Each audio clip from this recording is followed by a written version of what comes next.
Avant de nous envoler vers Rio, je voudrais une dernière fois me retourner sur le 9 Av et tous ces malheurs qui ont frappé le peuple juif, et notamment la Shoah. Dans cet épouvantable cataclysme, certains se sont grandis, alors que d'autres n'ont pas été à la hauteur de l'épreuve imposée par l'histoire. Sans préjuger de quel côté j'aurais été, parmi les héros ou parmi les lâches, voire les traîtres, je voudrais partager avec vous l'histoire suivante. L'un des petits-fils du Sfat Emet, éminent sage polonais que je citais à 2 reprises la semaine dernière, Rabbi Simcha Bunim Levin, se trouvait dans un train, prêt à partir vers Treblinka, tenant dans ses mains une petite fille et un petit garçon qui n'étaient pas ses enfants.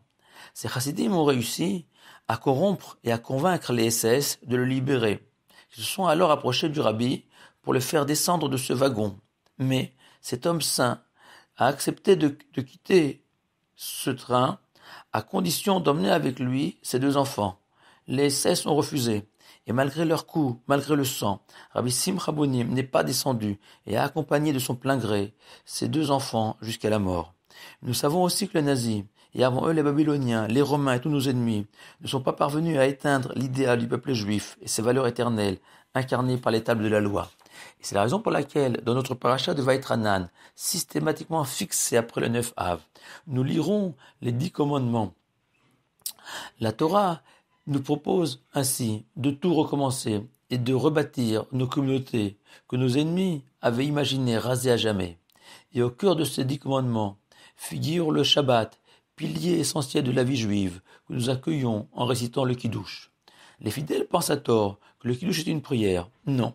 De la même manière que lors de la cérémonie d'ouverture des Jeux Olympiques, la vasque a été allumée et le chef d'État brésilien a proclamé que le jeu était ouvert. Ainsi, avec le Kiddush, nous proclamons solennellement que le Shabbat, jour sacré et différent des autres jours, a commencé. Kiddush tirant sa racine de Kodesh, saint. Et nous dirons aussi, en nous tournant vers l'Éternel, qui va nous vachar tavatanu kidashta, car nous a choisis parmi tous les peuples de la terre, et nous a sanctifiés, en nous offrant avec amour ton Shabbat sacré, ce jour de liberté, où nous nous affranchissons de tous ces machines modernes, voitures, smartphones, ordinateurs, télévisions, devenus les véritables maîtres de la planète. En ce jour où nous allons découvrir qu'on peut se retrouver avec sa femme, ses enfants, ou tout simplement avec soi-même, autour de la Torah et ses valeurs, débarrassés de tous les parasites de la modernité. Nous allons pénétrer dans un monde merveilleux, un paradis terrestre, celui du Shabbat, comme une réponse à nos ennemis qui ont douté ou jalousé cette notion de peuple élu.